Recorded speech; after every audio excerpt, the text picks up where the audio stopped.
당신 누구야? 나 납치한 거야. 깨진 사발을 들고 나를 세운 여자. 그 앞에 선 남자는 눈 하나 깜짝하지 않았습니다. 그러고는 죽 한 그릇을 툭 내려놓으며 말했습니다. 어부요. 그거면 충분해요. 한양그룹 오세령 회장. 대한민국 재계를 쥐락펴락하는 철의 여왕이었습니다. 그런 그녀가 비린내 나는 어촌방 안에서 이름도 모르는 사내 앞에 속수무책으로 앉아 있었죠. 그런데 이 남자, 어부치고는 너무 이상했습니다. 벽에 걸린 작살, 낡은 군용 가방, 그리고 손목을 타고 올라오는 죽은 자들의 이름. 대체 이 섬에서 무엇을 숨기고 있는 걸까요? 오늘의 사연 시작합니다. 과거도 북단 바다는 그날도 제 성깔을 숨기지 않았어요. 하늘이 낮게 깔리며 먹구름이 수평선 너머에서 빠르게 밀려왔죠. 파도는 어른 키를 훌쩍 넘기고도 남을 높이로 솟구쳤다가 허물어졌어요. 바닷새 한 마리 날지 않는 하늘 아래 바다는 거대한 짐승처럼 포효했습니다. 마을 선착장에서는 나이든 어부들이 줄지어 서서 구름의 방향을 읽고 있었어요.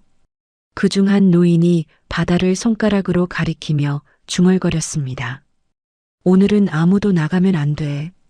저 구름 봐. 저거 심상치 않아. 선착장 끝에 낡은 목선 한 척이 매여 있었죠. 배 위에는 강조수가 혼자 통발을 점검하고 있었어요. 남들보다 머리 하나는 더 솟은 키에 목과 팔뚝에는 굵은 핏줄이 붉어졌습니다.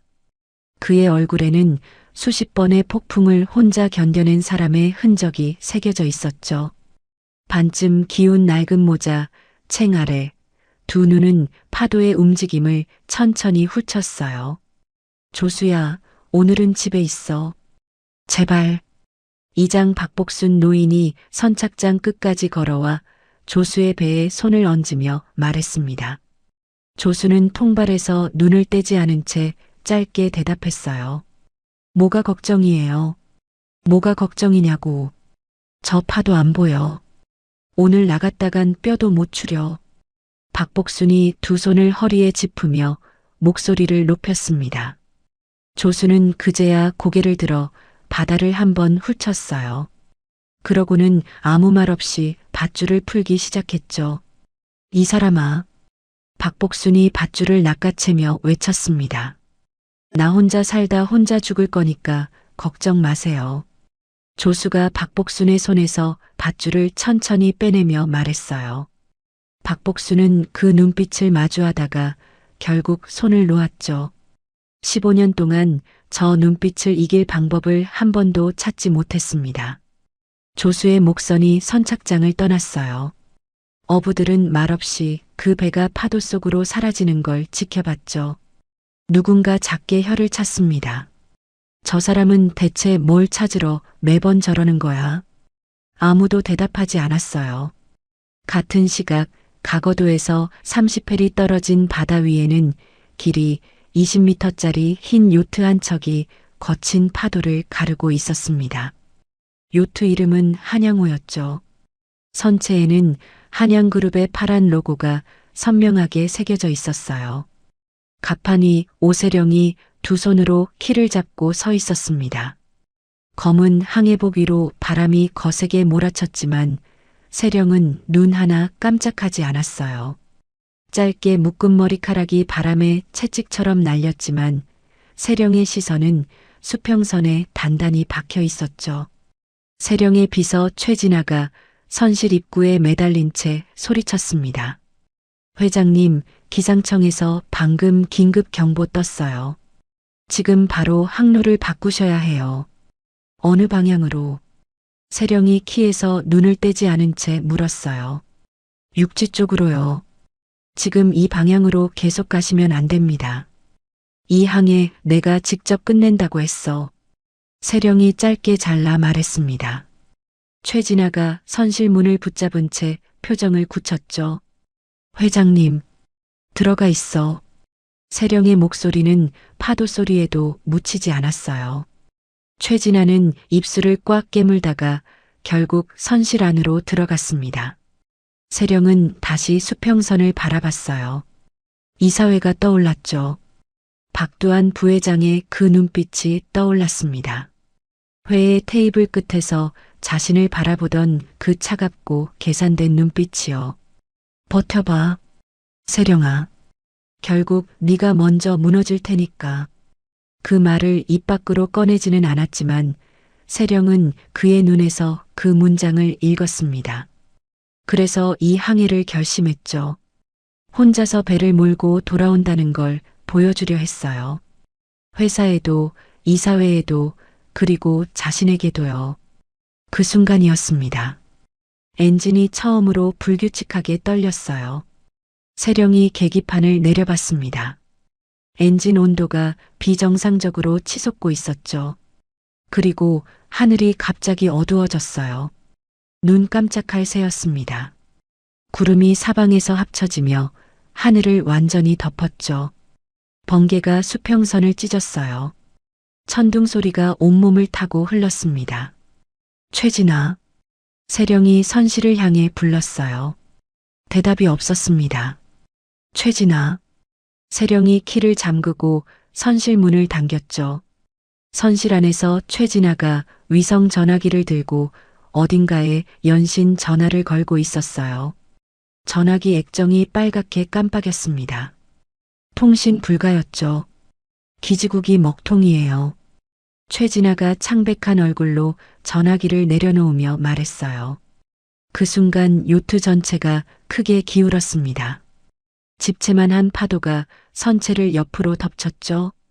세령과 최진아가 한꺼번에 벽 쪽으로 쏠렸어요. 선반 위에 물건들이 쏟아졌습니다. 엔진. 세령이 벽을 짚고 일어서며 말했어요. 다시 기관실로 내려가려던 순간 두 번째 파도가 왔습니다. 이번엔 첫 번째보다 2배는 더 컸죠. 요트가 비스듬히 들렸다가 그대로 내리꽂혔어요. 선실 창문이 박살났습니다. 바닷물이 선실 안으로 쏟아져 들어왔죠. 세령은 손잡이를 붙잡으려 했지만 손이 미끄러졌어요. 그리고 세령의 몸이 바다로 튕겨나갔습니다. 차가운 물이 온몸을 감쌌어요. 귀가 먹먹해졌습니다. 아무것도 보이지 않았죠.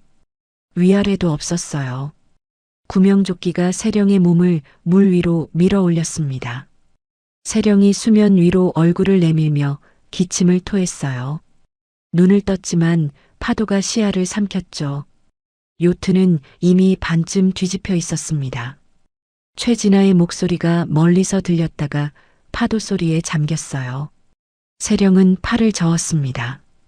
그러나 파도는 거대한 손바닥처럼 세령을 밀었죠. 밀고 또 밀었어요. 암초 쪽으로요. 차가운 물이 입으로 들어왔습니다. 세령은 뱉어내며 다시 팔을 저었지만 몸은 이미 감각을 잃어가고 있었어요. 손가락 끝부터 차가워졌죠. 눈꺼풀이 무거워졌습니다. 안 돼. 세령이 속으로 되뇌었어요. 이렇게 죽을 수는 없었습니다. 아직 박두한을 이기지 못했으니까요. 유진이 기다리고 있으니까요. 그러나 몸은 말을 듣지 않았죠. 파도가 세령을 암초지대로 밀어넣었습니다. 조수의 목선은 파도 사이를 비집고 나아가고 있었어요. 조수는 키를 양손으로 꽉 쥔 채 눈을 가늘게 떴습니다. 파도가 배를 위로 들어 올렸다가 내려놓길 반복했지만 조수의 상체는 흔들리지 않았죠. 그때였어요. 조수의 눈이 암초 방향으로 고정됐습니다. 파도 사이로 흰 물체가 보였죠. 처음엔 잔해인 줄 알았어요. 그런데 그게 움직였습니다. 아주 느리게 그리고 힘없이요. 조수는 키를 꺾었어요. 목선이 파도를 옆으로 가르며 방향을 틀었습니다. 가까워질수록 형체가 뚜렷해졌죠. 사람이었어요. 구명조끼를 입은 사람이었습니다. 암초에 반쯤 기댄 채 고개가 물 쪽으로 꺾여 있었죠. 조수는 목선을 암초 직전에서 세웠어요. 로프를 집어들고 허리에 메고는 물을 내려봤습니다. 파도가 암초를 때리며 하얗게 부서졌죠. 웬만한 사람이라면 2번 다시 쳐다보지 않을 바다였어요. 조수는 그 바닷속으로 뛰어들었습니다. 차가운 물이 온몸을 덮쳤지만 조수는 눈 하나 깜짝하지 않았어요. 팔로 파도를 젖히며 암초 쪽으로 헤엄쳤습니다. 파도가 옆에서 덮쳐왔죠. 조수는 몸을 비틀어 파도를 옆구리로 받으며 방향을 잃지 않았어요. 세령이 보였습니다. 눈이 반쯤 감겨 있었죠. 입술이 파랗게 변해 있었어요. 조수가 세령의 팔을 낚아채며 외쳤습니다. 눈 떠. 눈 떠야 해. 세령의 눈꺼풀이 미세하게 떨렸어요. 조수는 세령의 등을 한 손으로 받치고 허리에 묶인 로프를 세령의 몸에 감았습니다. 파도가 다시 덮쳐왔죠. 조수는 암초를 발로 버티며 2 사람이 쓸려가지 않게 막았어요. 팔에 힘이 들어갔습니다. 암초 모서리가 손바닥을 찢었지만 조수는 손을 놓지 않았죠. 조금만 버텨. 조수가 이를 악물며 말했어요. 그 말이 세령에게 들렸는지 알 수 없었습니다. 세령은 이미 의식이 거의 없었죠. 조수는 세령을 끌어안고 로프를 당기기 시작했어요. 파도가 등을 때렸습니다. 물이 코와 입으로 들어왔죠. 그래도 당겼어요. 목선까지의 거리는 10걸음이 채 안 됐지만 그 10걸음이 끝없이 길었습니다. 조수가 세령을 목선 위로 밀어 올렸어요. 그러고는 자신도 올라탔죠. 세령은 갑판 위에 축 늘어진 채 눈을 감고 있었습니다. 조수가 세령의 목에 손가락 2개를 댔어요. 맥박이 잡혔습니다. 약했지만 있었죠. 조수는 천천히 숨을 내쉬었어요. 그러고는 세령의 몸 위에 자신의 방수복을 벗어 덮었습니다. 파도가 목선을 때렸어요. 조수는 키 쪽으로 이동하며 마을을 향해 배를 돌렸죠. 빗줄기가 더 굵어졌습니다. 번개가 다시 하늘을 갈랐어요. 조수는 정면을 보며 키를 잡았습니다. 갑판 위 세령의 얼굴로 빗물이 흘러내렸어요. 창백하고 차가운 얼굴이었지만 가슴이 아주 천천히 그러나 분명하게 오르내렸죠. 조수의 눈이 잠깐 그 가슴팍의 움직임을 훔쳤다가 다시 앞으로 향했습니다. 입을 꾹 다문 채 아무 말 없이 파도를 가르며 나아갔어요. 마을 불빛이 빗속에서 아주 희미하게 보이기 시작했습니다. 조수의 집은 마을 끝자락, 절벽과 바다 사이에 박혀 있었어요. 돌담이 허리 높이까지 쌓여 있고 마당에는 그물과 통발이 켜켜이 쌓여 있었죠. 집 안에는 낡은 이부자리와 손때 묻은 취사도구, 그리고 벽 한쪽을 가득 채운 밧줄과 작살이 전부였어요. 사람이 사는 곳이라기보다 짐승이 몸을 뉘이는 굴에 가까웠습니다. 조수는 세령을 등에 업고 그 집 안으로 들어왔어요. 방 한가운데 이부자리를 펴고 세령을 눕혔습니다. 젖은 옷에서 빗물이 뚝뚝 떨어졌죠. 조수는 마당에서 담요 2장을 가져와 세령의 몸을 감쌌어요. 손이 얼음장 같았습니다. 발도 마찬가지였죠. 조수는 세령의 손을 2 손 사이에 넣고 천천히 비볐어요. 군대에서 익힌 방식이었습니다. 천천히 그러나 쉬지 않고요. 다른 손으로는 세령의 발을 같은 방식으로 문질렀죠. 창밖에서는 빗소리가 지붕을 두드렸어요. 바람이 문틈으로 비집고 들어왔습니다. 조수는 화로에 불을 피우고 방 온도를 끌어올리려 했죠. 마른 나무가 많지 않았어요. 조수는 마당 창고에서 나무를 더 가져와 불 위에 얹었습니다. 불꽃이 탁탁 소리를 내며 커졌죠. 세령의 얼굴에서 파란 기운이 조금씩 빠졌어요. 입술색이 희끄무레하게 바뀌었습니다. 그나마 다행이었죠. 조수는 세령의 이마를 손등으로 짚었어요. 차가운 기운은 남아 있었지만 맥박은 아까보다 조금 강해졌습니다. 조수는 부엌으로 가서 냄비에 물을 올렸어요. 쌀 한 줌을 넣고 죽을 끓이기 시작했죠. 그렇게 밤이 깊었습니다. 조수는 한숨도 자지 않았어요. 2시간에 한 번씩 세령의 손과 발을 확인했죠. 체온이 오르면 담요를 한 장 걷었다가 다시 내려가면 덮었어요. 새벽 2시쯤 세령이 처음으로 신음소리를 냈습니다. 조수는 그 소리에 눈을 들어 세령을 봤어요. 눈꺼풀이 파르르 떨렸죠. 조수는 아무 말하지 않았습니다. 그저 옆에 앉아 세령의 손이 담요 밖으로 나오지 않게 다시 집어넣었어요. 날이 밝았습니다. 아침 햇살이 낡은 창호지를 뚫고 방 안으로 들어왔어요. 조수는 죽을 그릇에 담아 세령의 머리맡에 내려놓고는 마당으로 나갔습니다. 어젯밤 폭풍이 요트 잔해를 해안으로 밀어 올려 놓았죠. 선체 조각과 밧줄, 구명 장비 일부가 암초 사이에 걸려 있었어요. 조수는 장화를 신고 해안으로 내려갔습니다. 방 안에서 오세령이 눈을 떴어요. 천장이 낯설었습니다. 나무 기둥이 그대로 드러난 낡은 천장이었죠. 세령은 천천히 고개를 돌렸어요. 비린내가 코를 찔렀습니다. 손에 무언가 묵직한 감촉이 느껴져 내려봤더니 두툼한 담요가 몸을 두르고 있었죠. 세령은 천천히 몸을 일으켰어요. 온몸이 쑤셨습니다. 어깨, 팔 옆구리 할 것 없이 전부요. 발도 욱신거렸죠. 방 안을 둘러봤어요. 작은 방이었습니다. 벽에는 낡은 그물이 걸려 있었고 한쪽 구석에는 부대 마크가 지워진 낡은 군용 가방이 놓여 있었죠. 문 옆에는 길이가 어른팔 2배는 되어 보이는 작살이 걸려 있었어요. 세령은 머리맡에 놓인 죽그릇을 봤습니다. 김이 조금 남아 있었어요. 그때 마당 쪽에서 발소리가 들렸죠. 세령은 본능적으로 주위를 둘러봤어요. 손에 잡히는 게 있어야 했습니다.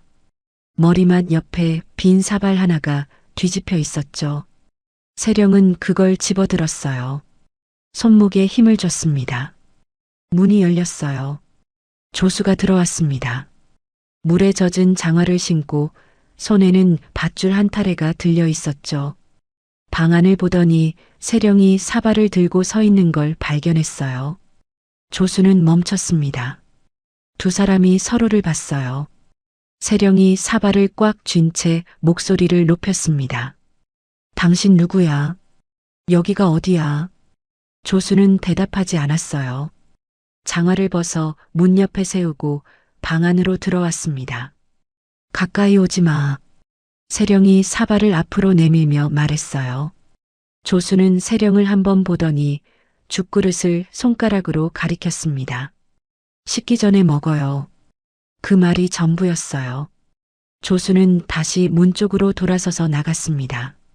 세령은 사발을 든 채 그 뒷모습을 봤어요. 문이 닫혔죠. 세령은 천천히 손을 내렸습니다. 머릿속이 빠르게 돌아갔어요. 요트, 폭풍, 파도, 암초, 그리고 차가운 물속. 거기까지는 기억이 났습니다. 그 이유는 없었죠. 세령은 방을 나가려 했어요. 다리에 힘을 줬는데 무릎이 흔들렸습니다. 벽을 짚으며 겨우 일어섰죠. 마당 쪽으로 발을 옮기려는데 문이 다시 열렸어요. 조수가 아니었습니다. 16살쯤 되어 보이는 여자아이였어요. 눈이 크고 볼이 햇볕에 그을려 있었죠. 아이는 세령을 보더니 환하게 웃었습니다. 일어났네요. 저 강날이에요. 삼촌 조카요. 나리가 방 안으로 들어오며 말했어요. 세령은 나리를 봤습니다. 삼촌이 저 사람이야. 네. 삼촌이 아줌마 바다에서 건져왔어요. 나리가 담요를 개며 말했죠. 세령은 아무 말하지 않았어요. 창밖으로 조수가 해안 쪽으로 내려가는 뒷모습이 보였습니다. 파도가 엄청 높았는데 삼촌이 혼자 뛰어들었어요. 마을 사람들이 다 말렸는데도요. 나리가 대수롭지 않다는 듯 말했어요. 그러나 세령에게는 그 말이 대수롭지 않게 들리지 않았습니다. 혼자? 세령이 낮게 되물었어요. 네. 삼촌은 원래 그래요. 위험한 데 있으면 혼자 가요. 항상 나리가 개어둔 담요를 구석에 올려놓으며 말했죠. 세령은 다시 창밖을 봤어요. 조수는 이미 암초 사이에 서서 잔해를 건져내고 있었습니다. 빗물이 채 마르지 않은 바위 위에서 미끄러지지도 않고 밧줄로 큰 선체 조각을 끌어내고 있었죠. 그 모습이 이상하게 눈에 걸렸습니다. 세령은 나리에게 물었어요. 휴대폰 터져. 나리가 고개를 저었습니다. 어젯밤 낙뢰로 기지국이 나갔어요. 배도 일주일은 안 들어온대요. 풍랑주의보랑 엔진 문제가 겹쳤다고. 세령의 눈썹이 좁혀졌어요. 일주일이라는 말이 머릿속에서 둔탁하게 울렸습니다. 같은 시각 서울 한양그룹 본사 41층 대회의실에는 넥타이를 맨 남자들이 빼곡하게 앉아 있었어요. 테이블 상석에는 박두환이 앉아 있었습니다. 양복깃에 흰 손수건을 꽂고 두 손을 테이블 위에 가지런히 모은 채였죠. 회장님이 실종 상태입니다. 이 상황을 그대로 둘 수는 없습니다. 법무팀 이사가 말했어요. 박두환이 미간을 찌푸리며 천천히 고개를 끄덕였습니다. 슬픔처럼 보였지만 눈은 슬프지 않았어요. 맞습니다. 경영 공백이 생기면 안 되죠. 우선 제가 임시로. 박두환이 말을 잇다가 멈추며 회의실을 천천히 둘러봤어요. 제가 이 회사를 지키겠습니다.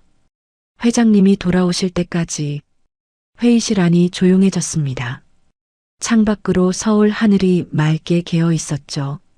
박두환의 입가에 아주 얇은 미소가 스쳤다가 사라졌어요. 저녁이 됐습니다. 조수는 종일 해안에서 잔해를 치우고 마당으로 돌아왔어요. 손등에 긁힌 상처가 나 있었고 장화에는 진흙이 묻어 있었죠. 마당에 들어서다 멈췄습니다. 세령이 수납장 앞에 서 있었어요. 수납장 문이 열려 있었고 세령의 손에는 낡은 수첩 한 권이 들려 있었습니다. 조수의 눈이 그 수첩으로 향했어요. 표정이 굳었습니다. 그거. 조수가 낮게 말했어요. 세령은 수첩에서 눈을 들어 조수를 봤습니다. 수첩 안에는 빽빽한 글씨와 지도 그리고 군부대 도장이 찍힌 보고서가 끼워져 있었어요. 가거도의 유령, 강조수 대위, 서해 교전 임무보고서. 세령이 수첩을 들어보이며 말했습니다. 이게 뭐야? 조수가 마당을 가로질러 걸어왔어요. 세령의 손에서 수첩을 낚아채 수납장 안에 밀어넣고 문을 닫았습니다. 그러고는 세령을 내려봤죠. 두 사람의 거리가 한 뼘이었어요. 남의 물건 함부로 건드리지 마요. 조수의 목소리가 낮고 단단했습니다. 세령은 물러서지 않았어요. 함부로 건드린 게 아니야. 누군지 알아야 할 것 아니야.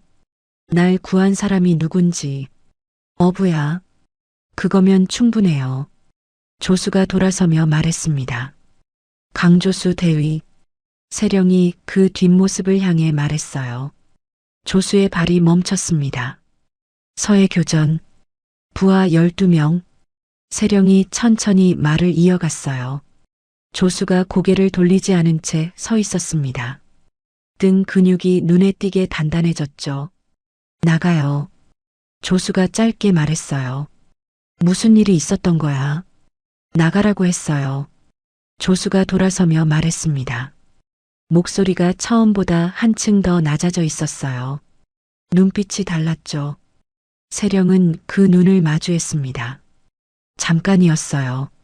세령이 먼저 시선을 거뒀습니다. 방 안으로 들어가며 문을 닫았죠. 마당에 혼자 남은 조수는 수납장 문에 손을 얹었어요. 그 손이 미세하게 떨렸습니다. 조수는 하늘을 올려다봤죠. 별이 없는 밤이었어요. 조수는 손을 내리고 마당 끝에 앉았습니다. 바다 쪽을 바라봤어요. 파도 소리가 들렸죠.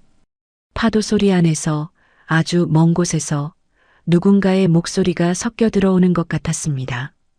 조수는 귀를 막지 않았어요. 그냥 앉아 있었습니다. 눈을 감지도 않은 채로요. 그 목소리가 잦아들 때까지 그렇게 밤바다를 바라봤습니다. 그날 밤 자정이 넘은 시각이었어요.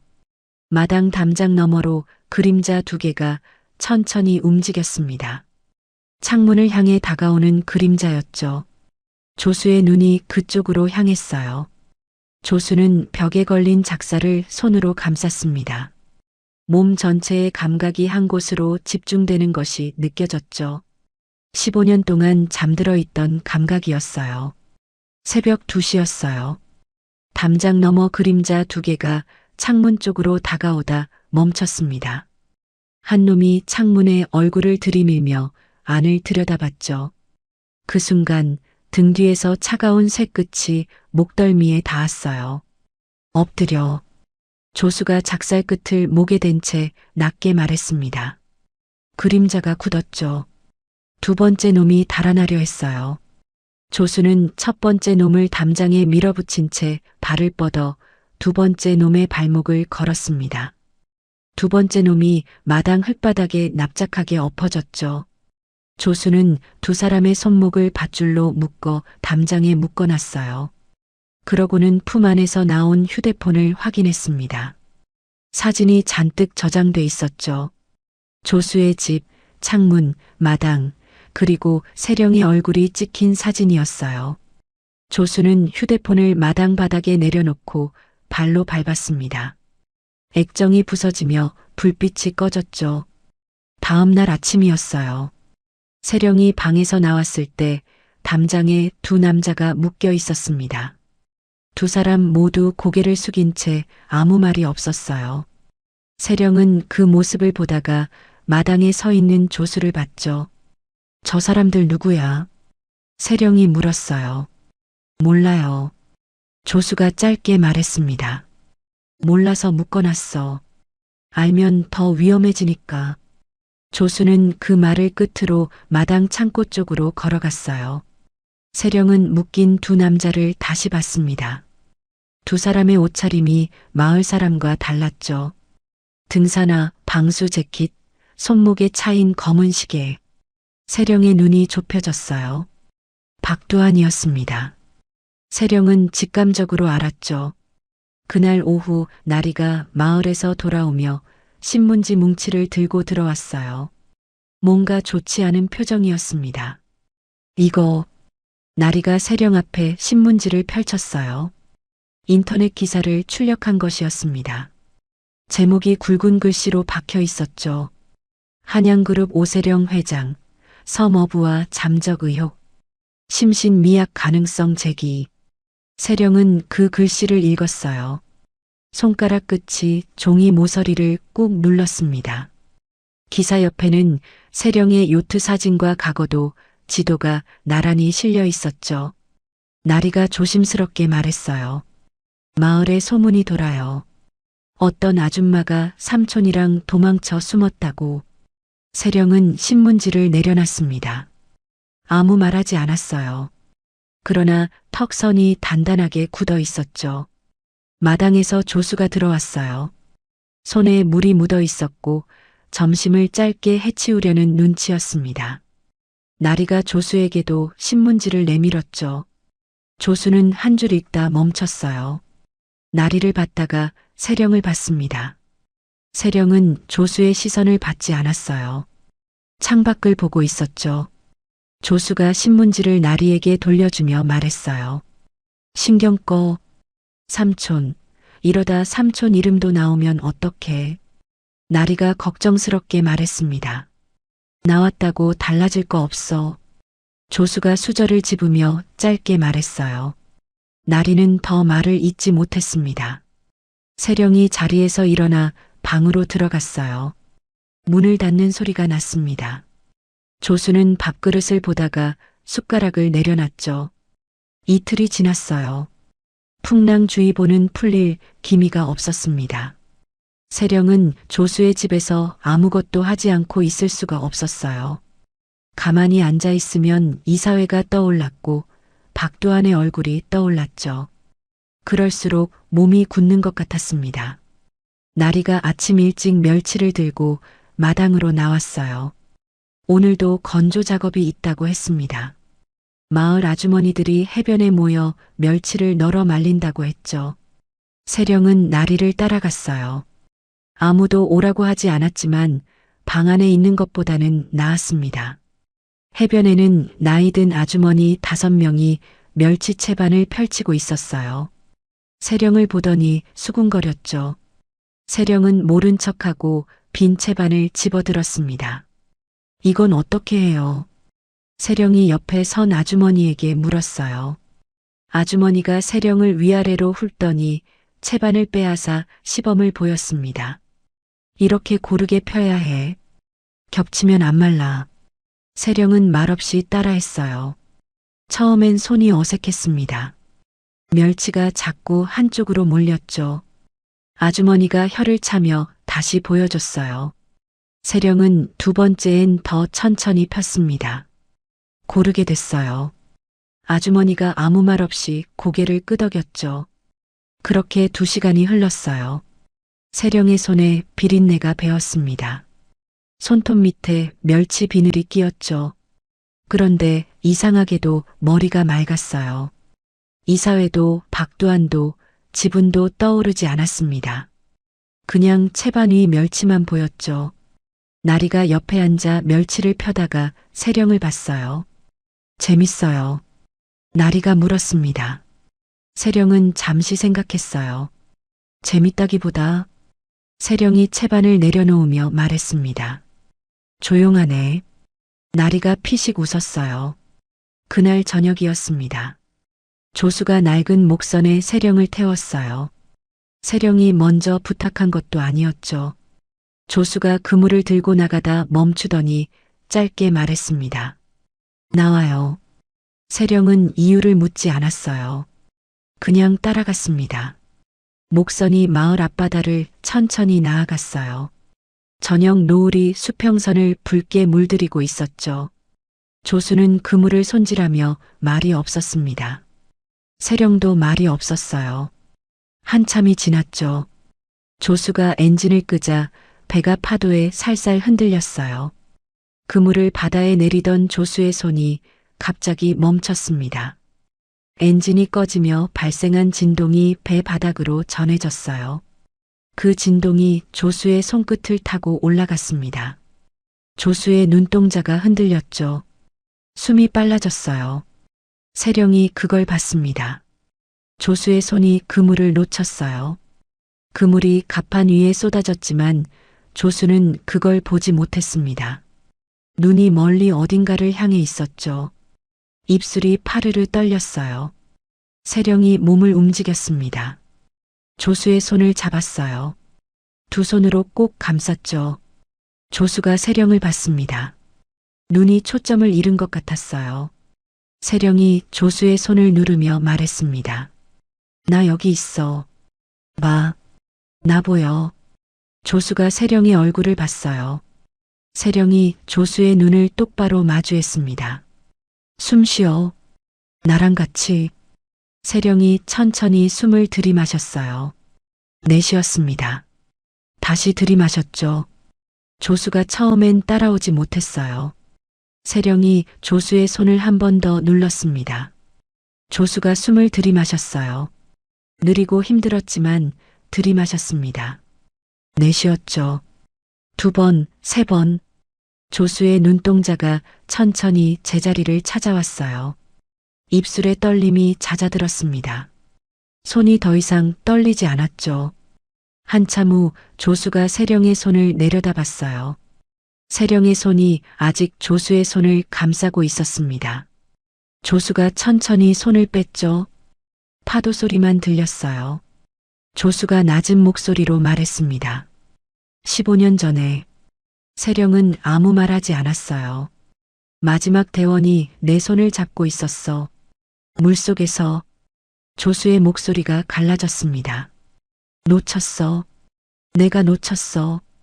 조수는 거기서 말을 멈췄어요. 더 이어지지 않았습니다. 그 짧은 말 안에 15년이 들어 있었죠. 세령이 수평선을 봤어요. 조수도 수평선을 봤습니다. 두 사람 사이에 바람이 지나갔죠.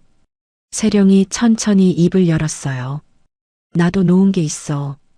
조수가 세령을 봤습니다. 사람들, 하나씩. 세령이 손을 무릎 위에 얹으며 말했어요. 아버지가 그러라고 가르쳤거든. 경영자는 감정을 짐으로 여겨야 한다고. 그래서 다 놓았어. 놓는 게 맞는 줄 알고. 세령이 말을 멈췄다가 이었습니다. 근데 나중에 보니까 놓은 게 아니라 내가 잘린 거더라고. 나한테서. 조수가 그 말을 들으며 배 바닥을 봤어요. 아무 말이 없었습니다. 그러나 눈빛이 아까와 달랐죠. 해가 수평선 아래로 완전히 내려갔어요. 바다가 짙은 남색으로 변했습니다. 조수가 엔진을 다시 켰어요. 목선이 마을 쪽으로 돌아섰죠. 세령이 뱃머리 쪽을 바라보며 있었어요. 조수는 세령의 뒷모습을 한번 봤다가 시선을 앞으로 돌렸습니다. 입을 열지 않았죠. 그러나 아까보다 어깨가 조금 내려가 있었어요. 다음 날 오전이었습니다. 헬기 소리가 섬 위를 울렸어요. 마을 사람들이 하던 일을 멈추고 하늘을 올려다봤죠. 헬기가 선착장 옆 공터에 내려앉았습니다. 헬기에서 남자 하나가 내렸어요. 양복에 서류 가방을 든 남자였습니다. 나이는 50줄, 눈빛이 날카로웠죠. 박두환의 최측근 변호사 임태준이었어요. 임태준이 마을 사람에게 조수의 집을 물었습니다. 마을 사람이 손가락으로 방향을 가리켰죠. 임태준이 조수의 집 마당으로 들어섰어요. 세령이 마당에 서 있다가 임태준을 봤습니다. 표정 하나 변하지 않았죠. 임태준이 서류 가방을 열며 말했어요. 회장님, 이곳에서의 일은 없던 것으로 하시고 바로 복귀하시길 요청합니다. 서류 가방에서 서류 묶음이 나왔어요. 임태준이 세령 앞에 내밀었습니다. 경영권 포기 각서입니다. 사인하시면 조용히 마무리됩니다. 세령이 서류를 내려봤어요. 손에 들지 않았습니다. 박 부회장이 보냈군. 세령이 말했어요. 부회장님께서 회장님을 걱정하셔서. 임태준이 말했죠. 세령이 피식했습니다. 걱정? 그때 조수가 창고 쪽에서 나왔어요. 임태준이 조수를 봤습니다. 조수를 위아래로 훑더니 입가를 비틀었죠.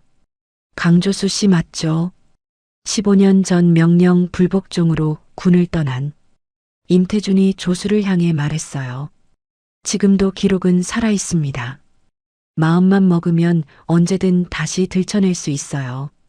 성범죄 혐의 추가도 어렵지 않고. 조수의 눈빛이 굳었습니다. 발이 천천히 임태준 쪽으로 향했어요. 세령이 조수 앞으로 나섰습니다. 조수의 팔을 손으로 막으며 임태준을 봤죠. 이 사람 때문에 손 더럽히지 마. 세령이 조수에게 낮게 말했어요. 조수가 멈췄습니다. 세령이 임태준을 정면으로 봤어요. 서류 가져가. 회장님, 강조수 씨는 내 사람이야. 세령이 또렷하게 말했습니다. 임태준이 눈썹을 올렸어요. 회장님, 지금 무슨 말씀을. 내 연인이라고. 세령이 임태준의 눈을 똑바로 보며 말했어요. 마당이 조용해졌습니다. 나리가 창문 너머에서 숨을 참았죠. 임태준이 서류를 가방에 집어넣으며 차갑게 웃었어요. 잘 생각하십시오. 이건 회장님 혼자만의 문제가 아닙니다. 따님도 있으시잖아요. 그 말을 끝으로 임태준이 돌아섰습니다. 마당을 나가며 헬기 쪽으로 걸어갔죠. 조수가 세령을 봤어요. 세령은 임태준의 뒷모습을 바라보다가 천천히 시선을 내렸습니다. 손이 미세하게 떨렸어요. 세령이 그 손을 꽉 쥐었죠. 조수가 말했습니다. 왜 그랬어요? 세령이 조수를 봤어요. 내 사람이라고 한 거. 거짓말할 이유 없어서. 세령이 짧게 말했습니다. 그러고는 마당 안으로 들어가 버렸죠. 조수는 세령이 들어간 방문을 봤어요. 아무 말도 나오지 않았습니다. 그냥 그 자리에 서 있었죠. 저녁 무렵 마을 선착장에 작은 상이 차려졌어요. 주민들이 하나둘 모여 막걸리와 생선을 내놨습니다. 이장 박복순이 조수의 팔을 끌어당겼죠. 앉아, 임마. 오늘은 앉아. 조수가 박복순을 봤어요. 싫어요. 앉으라고. 박복순이 조수의 어깨를 밀었습니다. 조수는 끌려가다시피 상 앞에 앉았죠. 마을 사람들이 조수 주위로 모였어요. 박복순이 막걸리 잔을 채워 조수 앞에 내밀었습니다. 이 섬에 온 지 15년 만에 처음으로 뭔가 제대로 된 일했어. 박복순이 막걸리를 들이키며 말했어요. 조수가 잔을 받습니다. 옆에서 나리가 조수의 팔을 툭 쳤어요. 삼촌, 웃어. 조수가 나리를 받습니다. 나리가 환하게 웃고 있었죠. 조수의 입가가 아주 조금 올라갔어요. 마을 사람들 사이에서 탄성이 터졌습니다. 저 양반이 웃네. 누군가 외쳤고 웃음소리가 번졌어요. 세령이 담장 너머에서 그 모습을 봤습니다. 조수가 웃고 있었죠. 어색하고 짧은 웃음이었지만 온 얼굴에 퍼지는 웃음이었어요. 세령은 그 웃음을 오래 봤습니다. 가슴 어딘가가 조용히 움직이는 것 같았어요. 그날 밤 조수의 집 창고 깊숙한 곳에서 낡은 무전기가 켜졌습니다. 조수가 주파수를 맞추며 낮은 목소리로 말했어요. 나야. 살아있어. 무전기 너머가 잠시 조용했습니다. 그러다 목소리가 들렸죠. 이 새끼 어디 있었어? 조수가 눈을 감았다 떴어요. 과거도 도움이 필요해. 무전기 너머 목소리가 다시 들렸습니다. 알았어. 기다려. 조수가 무전기를 껐어요. 창고 안이 어두워졌습니다. 조수는 잠시 그 어둠 속에 앉아 있었죠. 바깥에서 파도 소리가 들렸어요. 아까보다 파도가 높아지고 있었습니다. 조수가 일어나 창고 문을 열었죠. 바다가 어둠 속에서 거칠게 움직이고 있었어요. 조수는 그 바다를 바라보며 깊게 숨을 들이마셨습니다. 수중 침투 소나의 진동이 느껴진 건 그 직후였어요. 발바닥을 통해 땅 밑에서 올라오는 기계적인 울림이었습니다. 조수의 눈이 바다를 향했죠. 손이 창고 문 안쪽으로 들어갔어요. 철제 괴짝 자물쇠가 손바닥에 잡혔습니다. 서울 북한산 자락에 있는 묘지는 조용했어요. 평일 오전이라 찾는 사람이 없었습니다. 박두환이 검은 코트깃을 세운 채 비석 앞에 서 있었죠. 비석에는 한양그룹 선대 회장 오태준의 이름이 새겨져 있었어요. 박두환이 비석 앞에 꽃을 내려놓으며 입을 열었습니다. 회장님, 저 왔습니다. 바람이 묘지 사이를 지나갔어요. 제가 이 자리에 얼마나 자주 왔는지 아십니까? 회장님 살아계실 때도 돌아가시고 나서도. 박두환이 비석 옆면을 손바닥으로 쓸었습니다. 저 없었으면 한양그룹이 지금 있었겠습니까? 초창기에 자금 막혔을 때 제가 뛰어다녔잖아요. 거래처가 등 돌렸을 때도 제가 막았고. 근데 회장님은 끝까지 저한테 열쇠를 안 주셨어. 박두환의 목소리가 낮게 갈라졌죠. 딸한테 주셨어. 그 어린 것한테. 박두환이 비석을 내려봤어요. 눈빛이 차가웠습니다. 세령이가 뭘 안다고. 제가 30년 동안 쌓아 올린 걸 앉아서 받아요. 그게 맞아요. 회장님. 박두환이 꽂아둔 꽃을 손으로 건드렸어요. 꽃잎 하나가 바닥으로 떨어졌습니다. 이번엔 제가 가져갑니다. 회장님이 안 주시면 제가 가져가는 거예요. 박두환이 돌아섰습니다. 묘지 입구에 검은 차가 대기하고 있었죠. 조수석 창문이 내려가며 비서 정달수가 태블릿을 내밀었어요. 과거도 상황 보고 왔습니다. 박두환이 태블릿을 받아들었어요. 화면에는 위성으로 찍은 각오도 지형도와 건물 위치가 표시돼 있었습니다. 임태준이는 어젯밤 복귀했습니다. 회장님이 각서를 거부했다고 박두한의 눈꺼풀이 내려갔어요. 강조수 약점으로 압박했는데도 예, 오히려 강조수를 자기 사람이라고 공개 선언했다고 합니다. 박두한이 차에 올라탔습니다. 문이 닫히며 차 안이 조용해졌죠.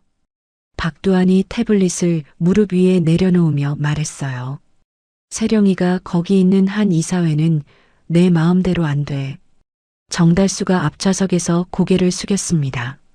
선택지가 두 가지입니다. 더 기다리거나 직접 끝내거나. 박두한이 창밖을 봤어요. 묘지 나무들이 바람에 흔들리고 있었습니다. 기다리는 건 이미 충분히 했어. 박두한이 낮게 말했죠. 섬 전체를 막아. 통신, 선착장, 전부. 정달수가 태블릿에 뭔가를 입력했어요. 용병팀 투입 시기는 지금 당장 출발시켜. 박두한의 목소리는 평온했습니다. 그게 더 무서웠죠. 용병팀이 가거도에 상륙한 건 다음 날 새벽이었어요. 12명이었습니다. 고무보트 두 척에 나뉘어 타고 마을 반대편 해안으로 들어왔죠. 검은 전술복에 야간 투시경을 착용했어요. 팀 리더 이름은 바르가스였습니다. 남미 출신 용병으로 동남아시아와 아프리카를 오가며 일한 사람이었죠. 바르가스가 무전기에 대고 말했어요. 상륙 완료. 목표 지점으로 이동한다. 용병들이 숲속으로 흩어졌습니다. 첫 번째 목표는 통신기지국이었어요. 기지국은 마을 뒷산 중턱에 있었죠. 용병 둘이 기지국 철탑 아래 폭발물을 설치했습니다. 기폭 장치를 누르자 철탑이 굉음을 내며 쓰러졌어요. 새벽 섬 전체에 그 소리가 울렸습니다. 마을 사람들이 잠에서 깨어나 불을 켰어요. 어리둥절한 얼굴로 문을 열고 나왔죠. 그 틈을 이용해 용병 6명이 마을 회관을 포위했습니다. 박복순을 포함한 주민 15명이 회관 안으로 몰렸죠. 용병 하나가 회관 문 앞에 서며 말했어요.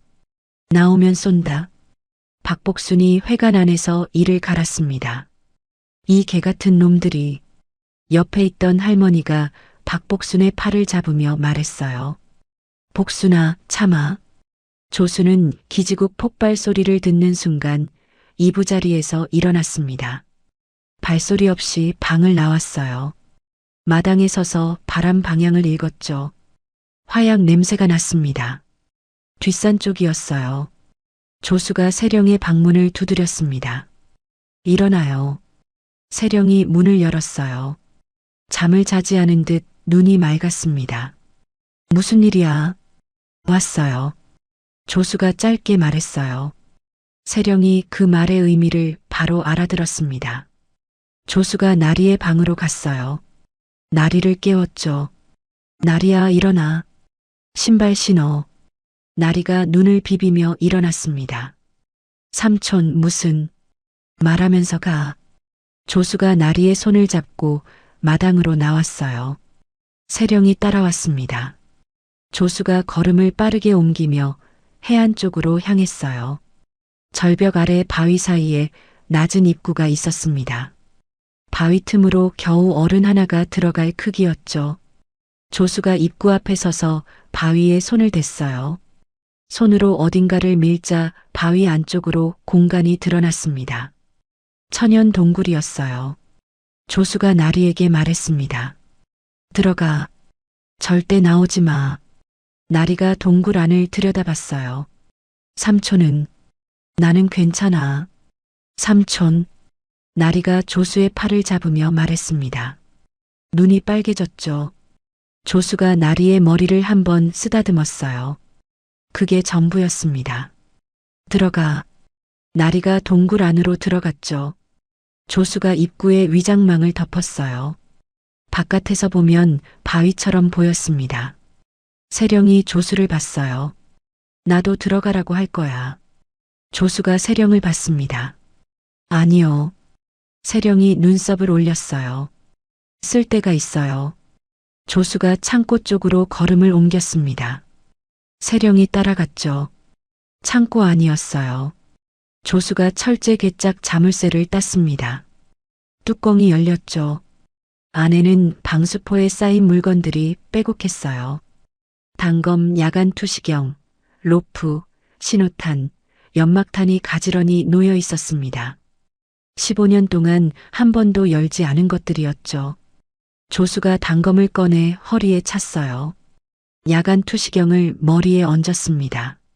그러고는 신호탄 2개를 세령에게 건넸죠. 이거 쥐고 있어요. 내가 포위당하면 하늘로 쏴요. 절대 땅 쪽으로 쏘지 말고. 세령이 신호탄을 받아주며 말했어요. 어디로 가? 쑥. 조수가 구명조끼를 세령에게 건넸습니다. 이것도 입어요. 세령이 구명조끼를 받아 입었어요. 조수가 창고 문을 열고 나갔습니다.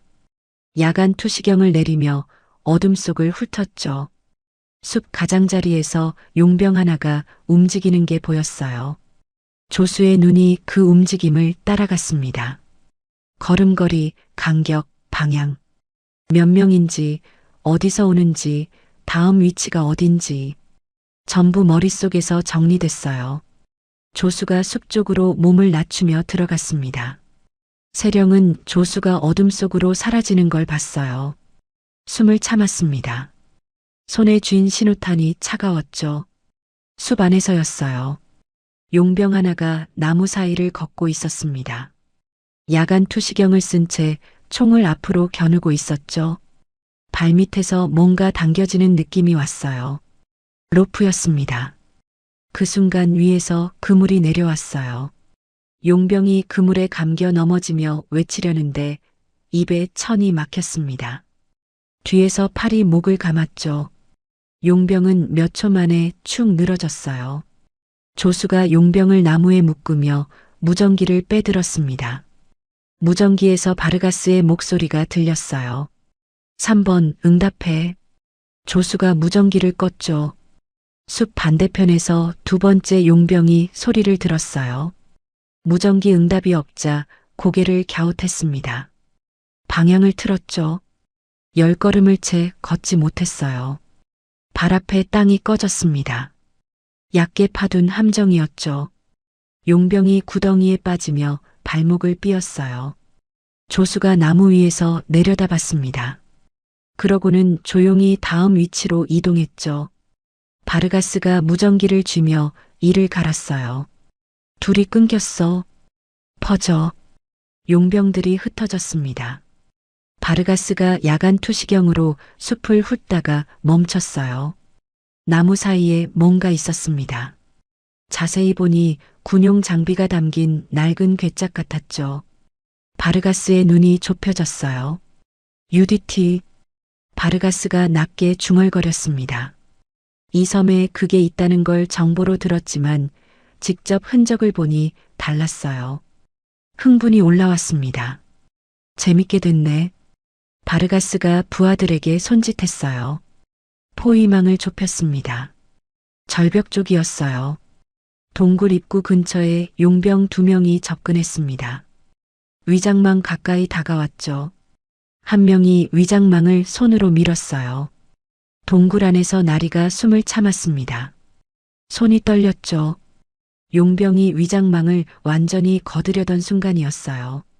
절벽 위에서 돌멩이 하나가 반대편으로 굴러 떨어졌습니다. 용병 둘이 동시에 그쪽으로 고개를 돌렸죠. 그 틈이었어요. 조수가 절벽 위에서 로프를 타고 내려왔습니다. 용병 하나의 등에 발을 먼저 꽂았어요. 용병이 앞으로 엎어졌죠. 2번째 용병이 돌아서며 총을 들었습니다. 조수가 총 손잡이를 손바닥으로 쳐냈어요. 총이 바위 위에 떨어졌습니다. 조수의 팔꿈치가 용병의 턱을 올려쳤죠. 용병이 그대로 꺾였어요. 조수가 동굴 입구를 다시 위장망으로 덮으며 나리에게 낮게 말했습니다. 괜찮아. 움직이지 마. 동굴 안에서 나리가 2 눈을 감은 채 고개를 끄덕였어요. 조수가 다시 어둠 속으로 들어갔습니다. 선착장의 헬기 소리가 들린 건 그때였어요. 바르가스가 무전기로 보고를 받으며 이마를 짚었습니다. 부하 8명이 이미 무력화됐죠. 바르가스가 남은 3명을 불러 모았어요. 본부에서 직접 온다. 시간 끌어. 헬기가 선착장에 내렸습니다. 박두한이 경호원 넷을 데리고 내렸어요. 바람에 코트 자락이 날렸죠. 박두한이 섬을 둘러봤습니다.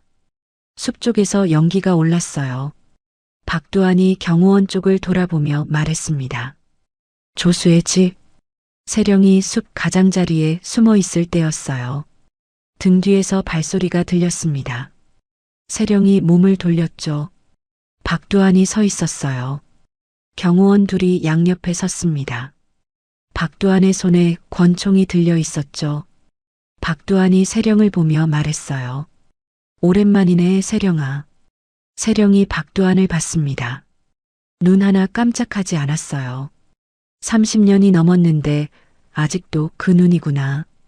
박두한이 권총을 세령의 머리 쪽으로 겨누며 말했습니다. 이제 내려놔. 다 내려놓으면 아프지 않아. 세령이 천천히 두 손을 들었어요. 손 안에 쥔 신호탄이 보이지 않게 손목을 비틀었습니다. 박두한이 한 발씩 다가왔어요. 그 순간 숲속에서 조수가 뛰어나왔습니다. 박두한이 반사적으로 총구를 조수 쪽으로 돌렸죠. 세령이 신호탄을 하늘로 쐈어요. 붉은 빛이 밤하늘을 갈랐습니다. 붉은 신호탄이 하늘에서 터지는 순간 박두한의 시선이 위로 향했어요. 그 찰나였습니다. 조수가 땅을 박차고 달려들었어요. 박두한의 손목을 양손으로 낚아채 비틀었습니다. 권총이 빗속 흙바닥으로 튕겨나갔죠. 경호원 둘이 동시에 달려들었어요. 조수가 오른쪽 경호원의 팔을 잡아당기며 왼쪽 경호원의 명치를 무릎으로 올렸습니다. 왼쪽이 꺾이는 사이 오른쪽 경호원의 팔을 뒤로 꺾었죠. 비명소리가 짧게 터졌어요. 두 사람이 거의 동시에 무릎을 꿇었습니다. 박두한이 뒤로 물러서며 남은 경호원들을 향해 소리쳤어요. 쏴! 쏘라고. 조수가 박두한 쪽으로 돌아섰습니다. 그 순간 경호원 하나가 조수의 옆구리를 향해 달려들었어요. 조수가 옆으로 몸을 틀었지만 완전히 피하지 못했죠. 경호원의 어깨가 조수의 옆구리를 쳤습니다. 두 사람이 엉켜 땅으로 굴렀어요. 빗속 진흙탕이었습니다. 조수가 경호원의 팔을 꺾으며 일어섰어요. 숨이 거칠어졌습니다. 어젯밤 입은 등 상처에서 다시 피가 배어 나오는 게 느껴졌지만 조수는 그쪽으로 신경을 두지 않았죠. 세령이 뒤로 물러서며 박두한과 조수 사이의 거리를 봤어요. 박두한이 바닥에 떨어진 권총 쪽으로 눈을 돌리는 걸 세령이 먼저 봤습니다. 조수! 세령이 외쳤어요. 조수가 돌아보는 순간 박두한이 권총을 집어들었습니다. 박두한의 손이 떨렸어요. 빗물이 손등을 타고 흘렀죠. 그래도 총구는 조수를 향해 있었습니다. 박두한이 이를 악물며 말했어요. 거기서. 조수가 멈췄습니다. 두 사람 사이 거리가 5걸음이었어요. 박두한의 눈이 충혈돼 있었습니다. 평소 이사회 테이블에서 보이던 차가운 계산기 같은 눈빛이 아니었어요. 그 안에 뭔가 무너진 것 같은 빛이 있었죠. 내가 뭘 잘못했어. 박두한이 총을 겨눈 채 말했습니다. 조수는 아무 말 하지 않았어요. 30년이야. 30년 동안 이 회사를 위해서 살았는데 박두한의 목소리가 갈라졌습니다. 세령이 전현 아버지가 날 뭘로 봤는지 알아. 누구야? 쓰다가 버리는. 세령이 박두한을 봤어요. 말하지 않았습니다. 그 딸도 마찬가지야. 나를 도구로 봐. 평생. 박두한이 총을 쥔 손에 힘을 줬어요. 조수가 천천히 한 발을 앞으로 옮겼습니다. 움직이지 마.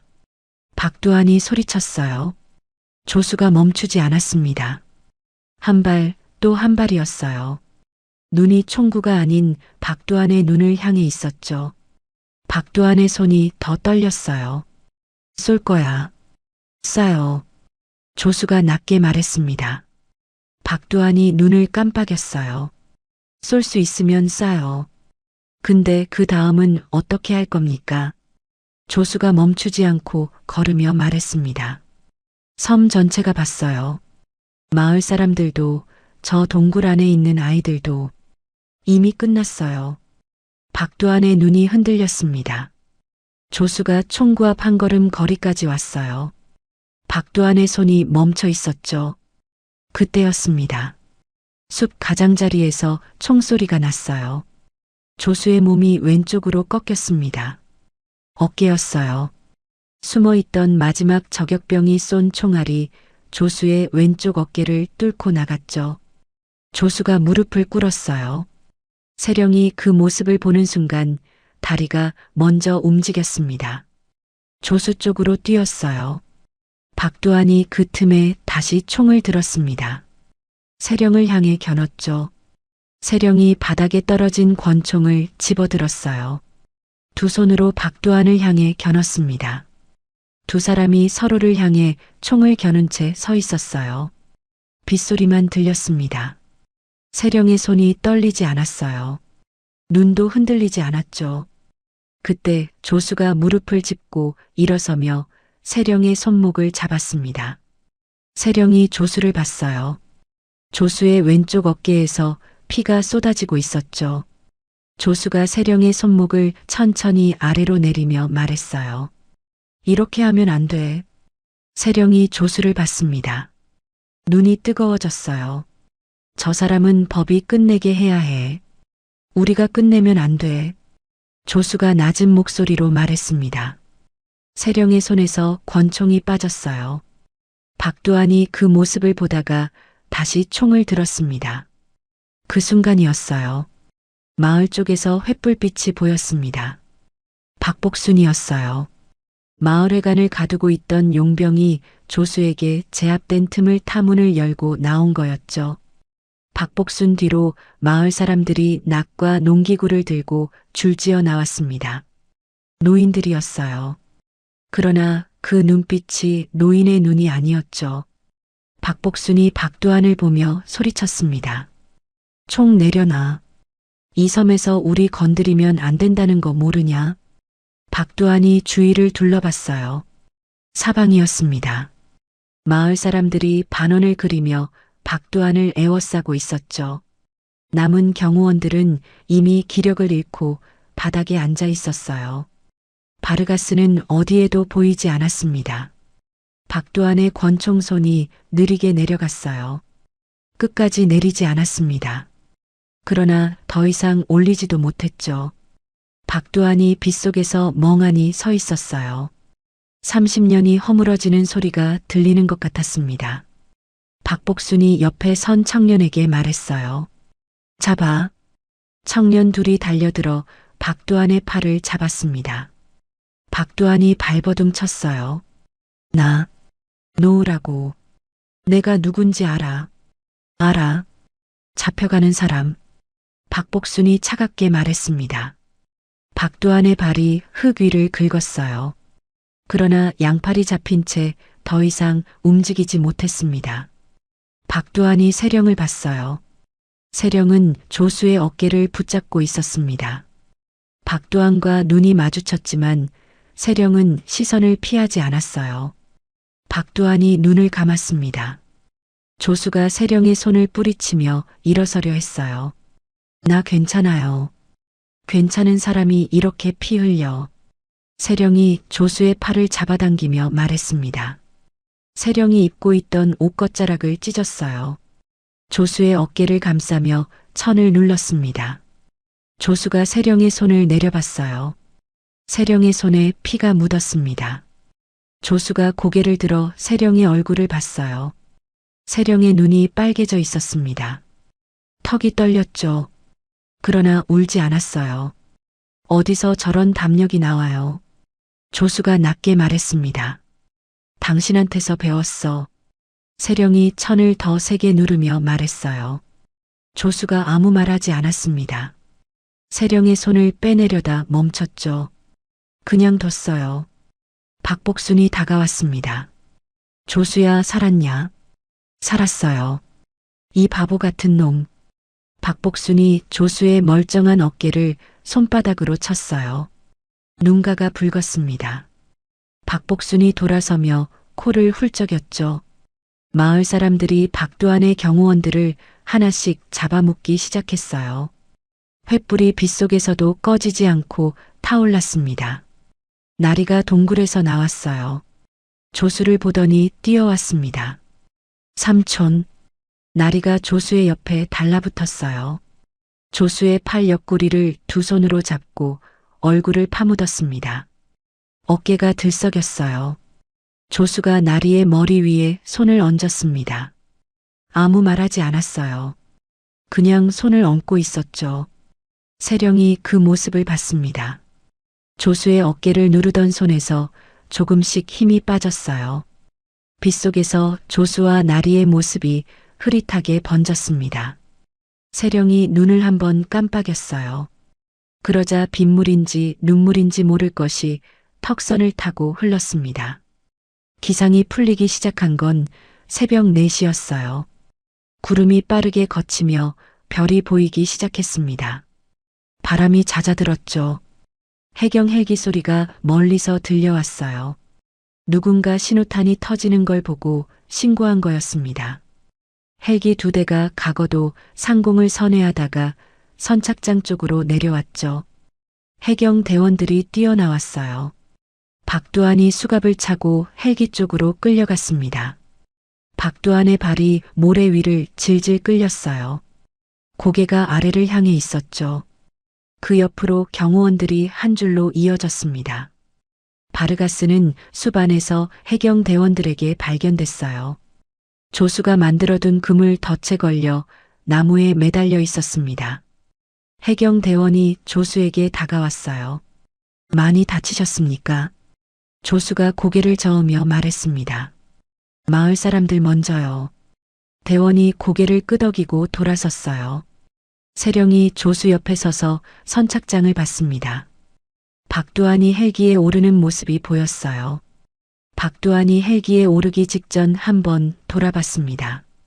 세령이 있는 쪽을 향해서요. 세령은 그 눈빛을 정면으로 받았어요. 피하지 않았습니다. 박두한이 헬기 안으로 들어갔죠. 세령이 천천히 숨을 내쉬었어요. 조수가 세령 옆에서 말했습니다. 끝났어요. 세령이 조수를 봤어요. 조수의 얼굴이 창백했습니다. 어깨에 감긴 천이 빨갛게 젖어 있었죠. 아직 안 끝났어. 세령이 조수의 멀쩡한 팔을 잡으며 말했어요. 조수가 세령을 봤습니다. 병원 가야지. 세령이 말했죠. 조수가 짧게 웃었어요. 어색하고 낮은 웃음이었습니다. 내가 웃겨요. 안 웃겨. 빨리 와. 세령이 조수를 끌듯이 헬기 쪽으로 걸었어요. 조수가 따라가다 발을 멈췄습니다. 세령이 돌아봤죠. 조수가 마을을 한번 돌아봤어요. 박복순이 마을 사람들과 함께 서 있었습니다. 누군가 조수를 향해 손을 흔들었어요. 나리가 가장 크게 흔들었습니다. 조수가 그 모습을 잠시 봤어요. 그러고는 앞으로 걸음을 옮겼습니다. 세령이 옆에서 걸었죠. 두 사람의 걸음이 맞춰졌어요. 헬기가 기다리고 있었습니다. 날이 밝아오고 있었죠. 과거도 수평선 끝에서 빛이 조금씩 번지고 있었어요. 조수가 헬기에 오르기 직전 한번 바다를 봤습니다. 파도가 조용했어요. 오랜만에 보는 잔잔한 바다였죠. 조수가 시선을 거두고 헬기 안으로 들어갔습니다. 세령이 그 뒤를 따랐어요. 헬기 문이 닫혔습니다. 서울 한강성심병원 응급실은 새벽부터 분주했어요. 헬기가 옥상에 내려앉자마자 의료진이 뛰어나왔습니다. 들것이 펼쳐졌죠. 조수가 들것에 눕기를 거부하며 걸어 들어가려 했어요. 의료진이 양팔을 잡았습니다. 나요. 환자분, 지금 출혈이 심합니다. 걸을 수 있어요. 세령이 조수의 앞을 막아섰어요. 들것타. 조수가 세령을 봤습니다. 남들 보는 데서 지금 그게 중요해. 세령이 조수의 눈을 보며 말했어요. 조수가 잠시 세령을 보다가 결국 들것에 몸을 실었습니다. 의료진이 빠르게 이동했죠. 세령이 그 뒤를 따라 뛰었어요. 수술실 앞에서 의료진이 세령을 막았습니다. 보호자분은 여기서 기다려주세요. 세령이 수술실 문을 봤어요. 문이 닫혔습니다. 세령은 그 자리에 섰습니다. 나리가 세령 옆으로 왔어요. 나리의 손이 세령의 손을 잡았죠. 세령이 나리를 내려봤어요. 나리의 눈이 빨개져 있었습니다. 괜찮을 거예요. 나리가 말했어요. 세령이 고개를 끄덕였습니다. 말이 나오지 않았죠. 복도 의자에 두 사람이 나란히 앉았어요. 형광등 불빛이 하얗게 내리쬐었습니다. 병원 특유의 냄새가 코를 찔렀죠. 세령은 손을 무릎 위에 올려놓고 봤어요. 피가 굳어 손가락 사이에 남아 있었습니다. 조수의 피였죠. 세령이 그 손을 오래 봤어요. 닿지 않았습니다. 수술이 끝난 건 3시간 후였어요. 의사가 수술실에서 나오며 세령을 봤습니다. 관통상이었는데 다행히 뼈는 괜찮습니다. 출혈을 막았고요. 며칠 안정을 취하면 회복할 수 있어요. 세령이 고개를 끄덕였어요. 지금 볼 수 있어요. 조금 있다가 병실로 옮기면 면회 가능합니다. 의사가 돌아갔어요. 나리가 자리에서 벌떡 일어나며 세령의 팔을 흔들었습니다. 다행이다. 세령이 의자 등받이에 등을 기댔어요. 눈을 감았습니다. 긴 숨이 나왔죠. 그때 복도 끝에서 발소리가 들렸어요. 빠른 발소리였습니다. 유진이었어요. 비서 최진아와 함께 엘리베이터에서 뛰쳐나왔죠. 유진이 세령을 보자마자 달려왔습니다. 세령의 품에 안겼어요. 세령이 팔을 들어 유진의 등을 감쌌습니다. 아무 말하지 않았어요. 유진의 어깨가 들썩였습니다. 엄마가 죽은 줄 알았어. 유진이 울먹이며 말했어요. 안 죽었어. 세령이 유진의 머리를 쓸어내리며 말했습니다. 유진이 얼굴을 들어 세령을 봤어요. 조수 아저씨는 수술 끝났어. 괜찮대. 유진이 세령의 품에 다시 얼굴을 묻었습니다. 나리가 유진의 등을 토닥였어요. 조수가 병실로 옮겨진 건 오후였습니다.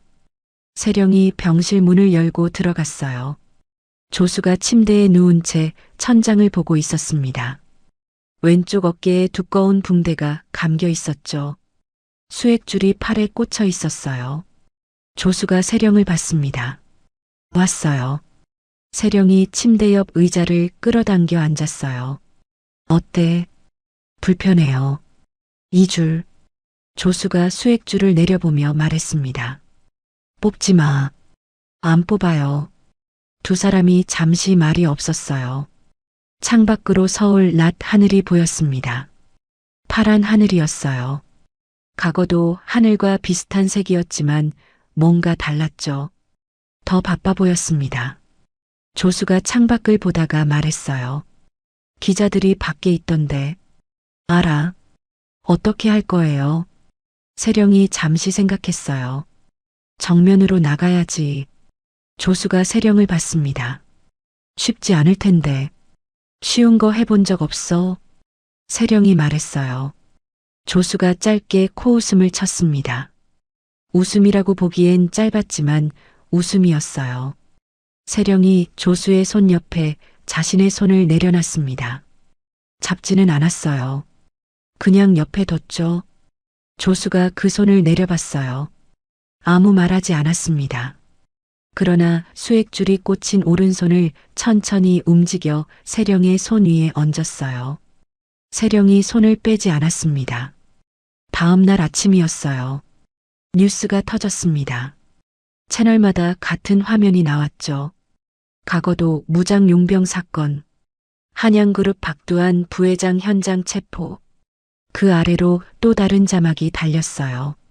15년 만에 돌아온 해군 영웅. 과거도를 지킨 강조수 대위. 병실 밖 복도가 시끄러워졌어요. 취재진이 몰려들었습니다. 병원 측이 막아서며 실랑이가 벌어졌죠. 조수가 그 소리를 들으며 세령을 봤어요. 저게 다 나 때문이에요. 우리 때문이야. 세령이 침착하게 말했습니다. 조수가 창밖을 봤어요. 당혹스러운 표정이었습니다. 영웅이라는 단어가 귀에 걸렸죠. 그 단어가 낯설었어요. 아니, 낯선 게 아니라 무거웠습니다. 나는 영웅이 아니에요. 조수가 말했어요. 알아. 세령이 말했습니다. 조수가 세령을 봤어요. 근데 그 사람들은 영웅 이야기가 필요한 거야. 당신 이야기가 아니라. 세령이 조수를 보며 말했습니다. 다만, 세령이 잠시 멈췄다가 이었어요.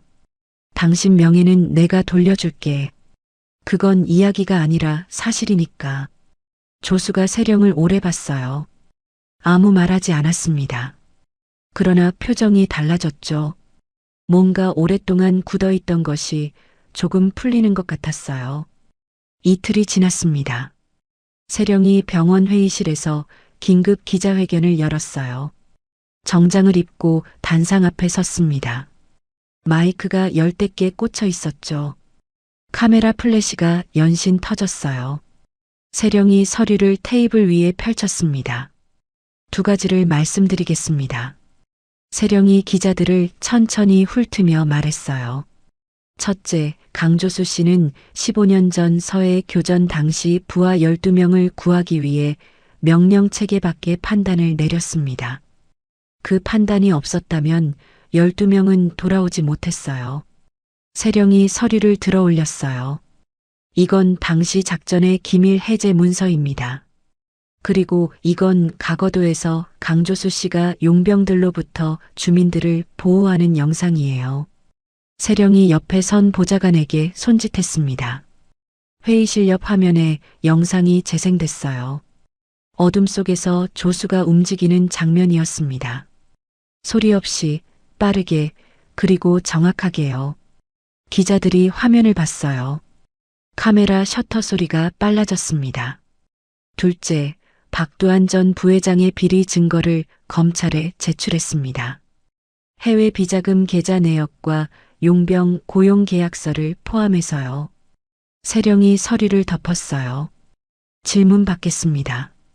기자들이 한꺼번에 손을 들었습니다. 기자회견이 끝난 그날 저녁이었어요. 병실 복도에서 낯선 발소리가 들렸습니다. 군복을 입은 남자였어요. 나이는 40 후반쯤, 얼굴에 세월이 새겨져 있었죠. 병실 문 앞에서 잠시 멈춰 섰다가 노크를 했습니다. 조수가 들어오라고 했어요. 문이 열렸습니다. 남자가 들어오며 조수를 봤어요.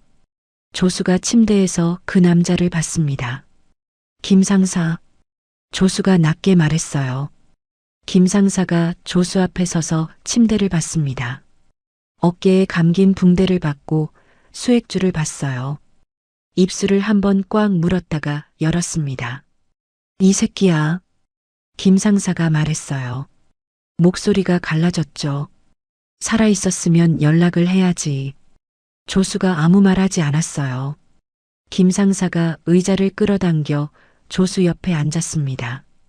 코트 안주머니에서 USB 하나를 꺼냈어요. 세령에게 내밀었습니다. 박두한 비자금 계좌 전부 담겨 있어요. 싱가포르, 케이맨, 스위스 다요. 검찰에 이미 사본 넘겼고 원본은 회장님한테 드립니다. 세령이 USB를 받아들었어요. 고맙습니다. 김 상사가 세령을 받다가 조수를 봤어요. 이 사람 15년 동안 뭐 먹고 살았어요. 세령이 말했습니다. 생선이요. 생선. 김 상사가 조수를 보며 말했어요. 맞아. 생선. 조수가 짧게 말했습니다. 김 상사가 코를 훌쩍였어요. 나는 매일 연락 기다렸어. 15년 동안. 조수가 김 상사를 봤어요. 말이 나오지 않았습니다. 미안해요. 조수가 낮게 말했어요. 김 상사가 조수의 멀쩡한 어깨를 손으로 꽉 쥐었습니다. 말이 없었어요. 그냥 그렇게 잡고 있었죠. 조수가 눈을 감았다가 떴어요. 군 수뇌부가 조수를 군법회의에 회부하겠다고 발표한 건 기자회견 다음 날이었습니다. 명령 불복종이라고 했어요. 15년 전 기록을 다시 꺼냈죠. 세령이 그 뉴스를 병실에서 봤습니다. 조수도 봤어요. 조수가 리모컨으로 텔레비전을 껐습니다. 예상했어요. 조수가 말했어요. 나도. 세령이 말했습니다. 어떻게 할 거예요? 나가서 말해야지. 세령이 조수를 봤어요. 당신도 나가야 해. 조수가 창밖을 봤어요. 서울 하늘이 보였습니다. 15년 만에 올라온 육지였죠. 빌딩이 빼곡했고 차 소리가 끊이지 않았어요. 섬과는 달랐습니다. 나는 저 안에서 어떻게 살아야 하는지 몰라요. 조수가 말했어요. 세령이 조수 옆으로 와서 창밖을 같이 봤습니다. 나도 과거도 가기 전에는 몰랐어. 섬에서 어떻게 사는지. 조수가 세령을 봤어요. 그래도 살았잖아. 세령이 말했습니다. 조수가 창밖을 다시 봤어요. 아무 말하지 않았습니다. 그러나 고개를 돌리지 않은 채 천천히 고개를 끄덕였어요. 조수가 자진 출석한 날이었습니다. 국방부 건물 앞에 취재진이 몰렸어요. 조수가 차에서 내렸습니다. 세령이 옆에 있었죠. 카메라 플래시가 쏟아졌어요. 조수가 건물 입구를 향해 걸었습니다. 어깨 붕대 위로 정장 재킷이 걸쳐져 있었어요. 표정이 굳어 있었지만 눈빛은 흔들리지 않았습니다. 세령이 입구 앞에서 조수를 봤어요. 들어가면 있는 그대로 말해. 조수가 세령을 봤습니다. 꾸밀 생각 없어요. 알아. 그래서 하는 말이야. 세령이 말했어요. 조수가 건물 안으로 들어갔습니다. 세령이 그 뒷모습을 봤어요. 조사실 아니었습니다. 조사관 셋이 테이블 맞은편에 앉아 있었어요. 계급이 높은 장교가 서류를 펼치며 입을 열었습니다. 강조수 대위. 15년 전 작전 당시 상부 명령을 어기고 단독 행동을 했습니다. 이에 대해 해명하십시오. 조수가 테이블 위에 두 손을 얹었어요. 명령은 철수였습니다. 저는 철수하지 않았어요. 장교가 받아쳤죠. 이유가 있습니까? 대원들이 아직 물속에 있었습니다. 상부에서는 철수 판단을 내렸습니다. 상부는 물속에 없었습니다. 조사실이 조용해졌어요. 장교가 서류를 받다가 조수를 봤습니다. 그 판단으로 12명이 살았습니까? 12명이 살았습니다. 한 명은. 조수가 잠시 말을 멈췄어요. 눈이 테이블 위를 봤습니다. 한 명은 제가 놓쳤습니다. 조사실이 다시 조용해졌어요. 장교가 펜을 내려놓았습니다. 조수를 오래 봤어요. 그게 전부입니까? 전부입니다. 판결이 난 건 열흘 후였어요. 무죄였습니다. 명예회복이었죠. 판결문이 낭독되는 동안 조수는 피고석에 똑바로 앉아 있었어요. 표정이 없었습니다. 무죄라는 말을 듣고도 표정이 바뀌지 않았죠. 세령이 방청석에서 그 모습을 봤어요. 판결이 끝나고 조수가 나왔습니다. 세령이 복도에서 기다리고 있었죠. 조수가 세령 앞에 섰어요. 두 사람이 서로를 봤습니다. 어때? 세령이 물었어요. 조수가 잠시 생각하는 것 같았어요. 모르겠어요. 조수가 말했습니다. 홀가분해야 하는데 시간이 필요한 거야. 세령이 말했어요. 조수가 고개를 끄덕였습니다. 그러고는 복도 창밖을 봤어요. 서울 하늘이 맑았습니다. 나리가 유진과 함께 복도 끝에서 달려왔어요. 삼촌. 나리가 조수에게 달려들었습니다. 조수가 나리를 한 팔로 받았어요. 유진이 그 옆에 섰죠. 유진이 조수를 올려다봤어요. 아저씨. 조수가 유진을 봤습니다. 이겼어요. 유진이 말했어요. 조수가 유진을 봤습니다. 그러고는 고개를 끄덕였어요. 이겼어. 조수가 말했죠. 나리가 조수의 팔 안에서 웃었어요. 유진도 웃었습니다. 세령이 그 모습을 보며 입가를 올렸어요. 복도 형광등 아래서 네 사람의 그림자가 나란히 바닥에 깔렸습니다. 훈장 수여식은 오전 10시였어요.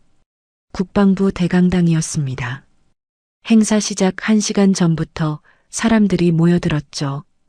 군 관계자들, 취재진, 그리고 가거도에서 전세버스를 대절해 올라온 섬 주민들이었어요. 박복순이 버스에서 내리며 주위를 둘러봤습니다. 서울 한복판이었어요. 빌딩이 사방을 막고 있었죠. 박복순이 옆에 선 할머니의 팔을 잡으며 말했습니다. 야, 서울 참 좁다. 하늘이 안 보여. 할머니가 코웃음을 쳤어요. 복순아, 여기서 그런 소리 하지 마. 주민들이 하나둘 강당 안으로 들어갔습니다. 앞자리를 차지하려고 빠르게 걸었죠. 박복순이 맨 앞줄에 자리를 잡고 앉으며 외쳤어요. 조수 잘 보이는데 앉아야지. 조수가 대기실에 있었습니다. 군복이었어요. 15년 만에 입는 군복이었죠. 어깨에 붕대가 감겨 있어서 왼쪽 소매를 다 끼우지 못했습니다. 재킷을 한쪽만 걸친 채 거울 앞에 서 있었어요. 나리가 조수의 재킷깃을 잡아당겨 폈습니다. 삼촌 멋있다. 조수가 거울을 봤어요. 거울 속 자신을 한참 봤습니다. 15년 전 군복을 입고 배를 타던 사람이 맞는지 알 수 없었죠. 어색해. 조수가 말했어요. 어색해도 멋있어. 나리가 재킷 아랫단을 내리며 말했습니다. 세령이 대기실 문을 열고 들어왔어요. 조수를 보더니 멈췄습니다. 한번 위아래를 훑었죠. 어때? 조수가 세령에게 물었어요. 세령이 잠시 말이 없었습니다. 잘 어울려. 세령이 말했어요. 짧았지만 진심이었죠. 조수가 거울에서 눈을 걷었습니다. 긴장돼요. 당신이. 세령이 눈썹을 올렸어요. 나도 사람이에요. 조수가 말했어요. 세령이 조수 앞으로 다가왔습니다. 재킷깃을 손으로 한번 다듬었죠. 들어가서 앞만 봐. 딴 데 볼 필요 없어. 조수가 세령의 손을 봤어요. 그러고는 세령을 봤습니다. 고마워요. 세령이 손을 거두며 말했어요. 그 말은 나중에 해. 강당 안이 조용해졌습니다. 해군 참모총장이 단상에 올랐어요. 마이크 앞에 서서 강당을 천천히 훑었습니다. 강조수 대위. 참모총장이 불렀어요. 조수가 통로를 걸었습니다. 발소리가 강당 안에 울렸죠. 정면을 보며 걸었어요. 세령이 말한 대로였습니다. 앞줄에서 박복순이 손을 흔들었어요. 조수가 그걸 봤습니다. 시선을 정면으로 돌렸지만 입가가 아주 조금 움직였죠. 조수가 단상 앞에 섰어요. 참모총장이 훈장 케이스를 열었습니다. 보국 훈장이었어요. 참모총장이 훈장을 조수의 재킷에 달며 말했습니다. 대한민국 해군은 강조수 대위의 헌신과 용기를 기억합니다. 늦었지만 이제 돌려드립니다. 강당 안에서 박수가 터졌어요. 조수가 훈장을 내려봤습니다. 차갑고 반짝이는 금속이었어요. 손가락으로 한번 건드렸습니다. 15년 전 바다에 던져버렸던 것과 같은 모양이었죠. 조수가 강당 천장을 잠깐 올려봤어요. 숨을 들이마셨습니다. 그러고는 고개를 내려 정면을 봤죠. 앞줄에 세령이 앉아 있었어요. 유진과 나리가 양옆에 있었습니다. 세령이 조수를 봤어요. 말이 없었지만 눈빛이 말했죠. 조수가 그 눈빛을 받았습니다. 박수 소리가 강당을 채웠어요. 행사가 끝나고 밖으로 나왔을 때였습니다. 과거도 주민들이 조수를 기다리고 있었어요. 박복순이 제일 앞에 서 있었죠. 조수를 보더니 팔짱을 끼며 말했습니다. 야, 이제 그 꼴 보니까 속이 시원하네. 조수가 박복순을 봤어요. 고마워요, 이장님. 박복순이 손을 내저었습니다. 고맙긴 뭐가 고마워. 당연한 거지. 박복순이 말하다가 눈가를 손등으로 닦았어요. 돌아서며 말했습니다. 나 눈에 뭐 들어갔어. 주민들이 웃음을 터뜨렸어요. 조수도 웃었습니다. 어색하지 않은 웃음이었어요. 처음으로 어색하지 않았죠. 할머니 한 분이 조수의 손을 잡았습니다. 두 손으로 꼭 쥐었어요. 잘했어. 우리 조수. 조수가 그 손을 내려봤습니다. 손마디가 굵고 거친 손이었어요. 평생 바다에서 일한 손이었죠.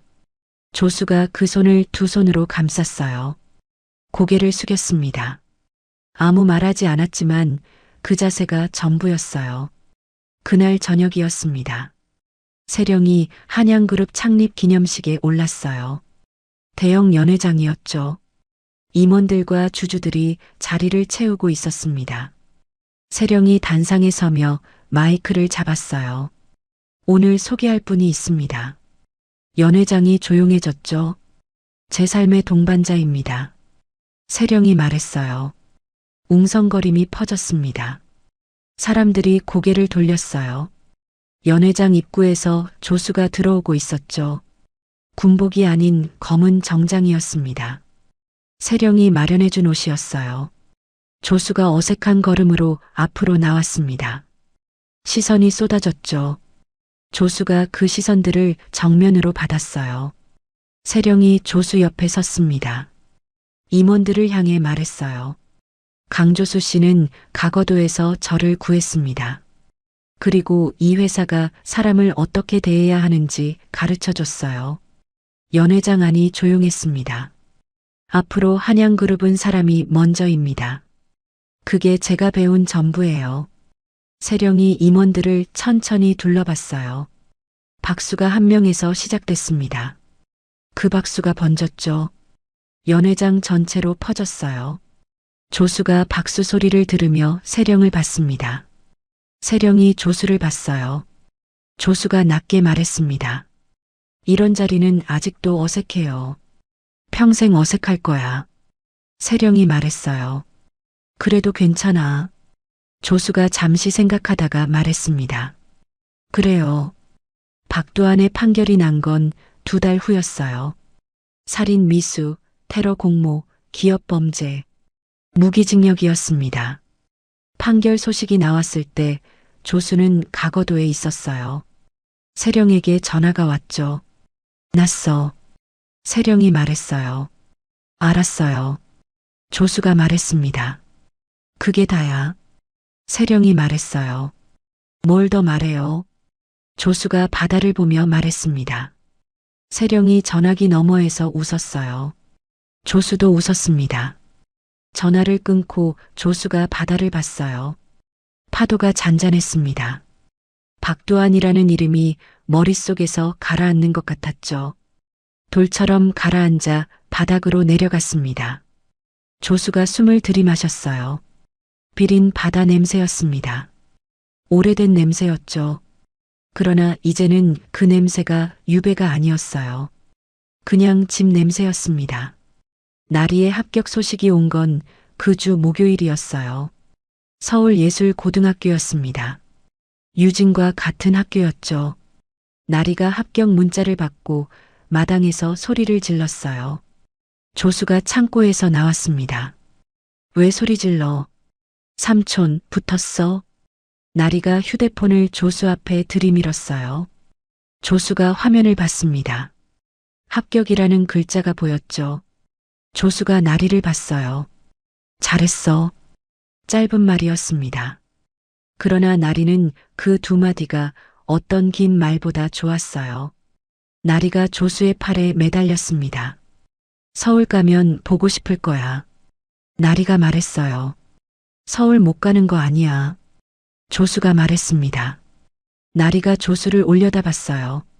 삼촌도 올 거야. 조수가 나리의 머리를 한번 쓸었습니다. 가지. 나리가 조수의 팔에 얼굴을 비볐어요. 조수가 그 머리 위에 손을 얹고 바다를 봤습니다. 과거도 수평선이 붉게 물들고 있었어요. 노을이었습니다. 남산 타워 아래였어요. 조수와 세령이 나란히 걷고 있었습니다. 서울 야경이 사방으로 펼쳐졌죠. 불빛이 빼곡했어요. 조수가 걷다가 멈췄습니다. 야경을 봤어요. 처음 봐요. 이 불빛들. 세령이 조수 옆에 섰어요. 어때? 맞네. 조수가 말했어요. 세령이 웃었습니다. 그게 다야. 많은 거 맞잖아요. 조수가 말했어요. 두 사람이 잠시 그 불빛들을 봤습니다. 조수가 세령을 봤어요. 세령이 조수를 봤죠. 조수가 세령의 손을 잡았습니다. 말이 없었어요. 그냥 잡았죠. 세령이 손을 빼지 않았어요. 조수가 세령 쪽으로 몸을 기울였습니다. 세령이 눈을 감지 않았어요. 두 사람의 입술이 맞닿았다가 떨어졌습니다. 짧았어요. 조수가 세령을 봤습니다. 세령이 말했어요. 과거도 바다보다 여기가 더 춥대. 조수가 피식했습니다. 그러게요. 조수가 세령의 손을 쥔 채 다시 걸었어요. 세령이 옆에서 걸었죠. 서울 불빛 아래 두 사람의 그림자가 길게 이어졌습니다. 그날 밤이었어요. 조수가 병원 침대가 아닌 세령의 집 소파에 누워 있었습니다. 천장을 보고 있었죠. 조용했어요. 서울인데 조용했습니다. 세령이 부엌에서 물을 들고 나왔어요. 조수 옆에 내려놓으며 물었습니다. 앉아. 잠이 안 와요. 조수가 말했어요. 세령이 소파 옆 의자에 앉았습니다. 두 사람이 조용히 있었어요. 조수가 말했습니다. 예전엔 잠들면 소리가 들렸어요. 세령이 조수를 봤어요. 바다 소리요. 근데 바다 소리가 아니었어. 목소리였어. 조수가 천장을 보며 말했어요. 민우 목소리. 세령이 아무 말하지 않았습니다. 지금은 안 들려요. 조수가 말했어요. 세령이 조수를 봤습니다. 오늘은, 요즘은, 조수가 세령을 봤어요. 두 사람이 서로를 봤습니다. 조수가 눈을 감았어요. 세령이 그 얼굴을 봤습니다. 조수의 숨이 고르게 느려졌어요. 잠이 든 거였습니다. 세령이 조수의 얼굴을 오래 봤어요. 15년을 혼자 버틴 얼굴이었습니다. 거칠고 피곤한 얼굴이었죠. 그러나 지금은 편안했어요. 세령이 일어나 담요를 가져와 조수에게 덮었습니다.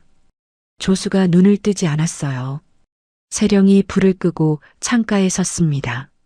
서울 불빛이 창문 너머로 보였어요. 내일 해야 할 일들이 있었습니다. 이사회도 있었고 검찰 일정도 있었죠. 그러나 지금 이 순간만큼은 그것들이 멀리 있었어요. 세령이 창밖을 보다가 소파를 봤습니다. 조수가 담요 안에서 자고 있었어요. 세령이 낮게 말했습니다. 잘 자. 조수는 대답하지 않았어요. 자고 있었으니까요. 세령이 작게 웃었습니다. 그러고는 침실로 들어갔어요. 가거도에 봄이 왔어요. 겨울 내내 회색이던 바다가 조금씩 빛을 되찾았습니다. 수평선 끝이 파랗게 열리고 해안가 바위 틈에서 이름 모를 풀이 돋아났죠. 섬 사람들이 오랫동안 허름하게 방치됐던 해안도로를 새로 닦았어요.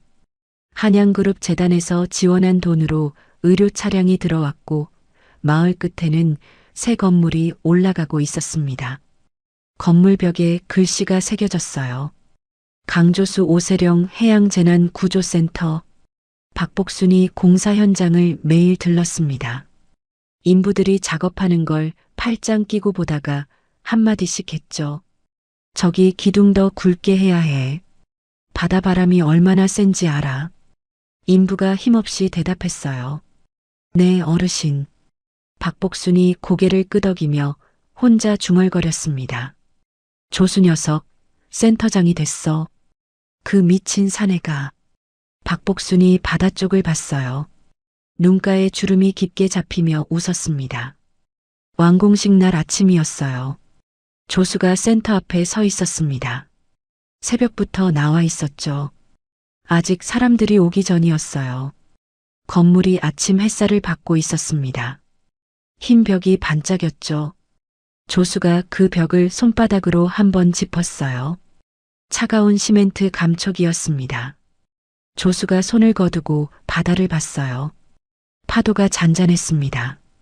이른 아침 바다 특유의 은빛 물결이었죠. 발소리가 들렸어요. 세령이었습니다. 편한 차림이었어요. 가거도에 올 때면 항상 그랬습니다. 정장도 회장 얼굴도 아닌 그냥 세령이었죠. 세령이 조수 옆에 섰어요. 바다를 같이 봤습니다. 일찍 나왔네. 세령이 말했어요. 잠이 깼어요. 조수가 말했습니다. 긴장해. 안 해요. 에? 조수가 세령을 봤어요. 세령이 앞을 보며 웃었습니다. 두 사람이 바다를 봤어요. 말이 없었습니다. 그냥 나란히 서 있었죠. 완공식에는 사람이 많이 왔어요. 가거도 주민들이 전부 나왔습니다. 유진과 나리도 내려왔어요. 김상사도 왔죠. 기자들도 왔습니다. 조수가 단상에 올랐어요. 마이크 앞에 섰습니다. 강당보다 야외라서 바람이 불었죠. 마이크가 삐걱거렸어요. 조수가 앞에 모인 사람들을 봤습니다. 박복순이 맨 앞에서 팔짱을 끼고 있었어요. 조수가 마이크를 잡았습니다. 말 잘 못해요. 사람들이 웃었어요. 그냥 할게요. 조수가 바다를 한번 봤다가 앞을 봤습니다. 여기서 15년 살았어요. 처음엔 숨으러 왔습니다. 이 섬이 세상 끝인 줄 알고요. 조수가 잠시 멈췄어요. 근데 세상 끝이 아니었어요. 오히려 시작이었습니다. 박복순이 팔짱을 풀었어요. 이 센터는 제가 지은 게 아닙니다. 이 섬이 저를 살게 해줬으니까 저도 이 바다에서 누군가를 살리는 게 맞다고 생각했어요. 그게 다입니다. 조수가 마이크를 내려놨어요. 박수가 터졌습니다. 박복순이 앞줄에서 가장 크게 박수를 쳤어요. 눈가가 또 붉어졌습니다. 박복순이 옆에 선 할머니에게 말했죠. 또 눈에 뭐 들어갔어? 할머니가 웃으며 말했어요. 그래, 맨날 들어가네. 식이 끝난 후였습니다. 조수가 사람들 사이에 섞여 있었어요. 주민들과 악수를 하고 김상사와 어깨를 부딪혔죠. 유진이 조수의 팔을 잡아당겼습니다. 아저씨, 나 이번에 해군 사관학교 설명회 다녀왔어. 조수가 유진을 봤어요. 그래, 진짜 가고 싶어? 유진이 눈을 빛내며 말했어요. 조수가 유진을 봤습니다. 세령을 닮은 눈이었어요. 그러나 눈빛은 달랐죠. 세령의 눈이 계산하는 눈이라면 유진의 눈은 달려가는 눈이었습니다. 힘들어. 조수가 말했어요. 알아요. 그래도 갈 거야. 응. 유진이 말했습니다. 조수가 고개를 끄덕였어요. 그럼 가. 유진이 환하게 웃었습니다. 나리가 유진의 팔을 잡으며 말했어요. 나도 응원할게. 두 아이가 웃으며 뛰어갔습니다. 조수가 그 뒷모습을 봤어요. 세령이 옆에 왔죠. 들었어. 세령이 말했어요. 애가 눈빛이 좋아요. 조수가 말했습니다. 당신 닮았나 봐. 세령이 말했어요. 조수가 세령을 봤습니다. 내가 언제 저렇게 달려갔어요. 과거도 오기 전에. 세령이 말했어요. 조수가 잠시 생각했습니다. 그러고는 고개를 끄덕였어요. 그랬겠지. 오후였어요. 사람들이 빠지고 해안가가 조용해졌습니다. 조수가 낡은 목선 옆에 서 있었어요. 그 옆에 새로 들인 구조선이 나란히 정박해 있었죠. 낡은 목선은 페인트가 벗겨지고 배전이 긁혀 있었어요. 15년을 같이 탄 배였습니다.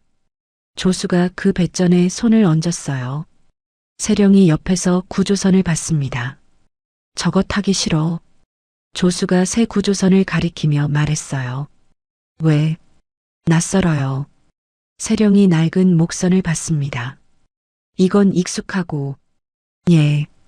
조수가 말했어요.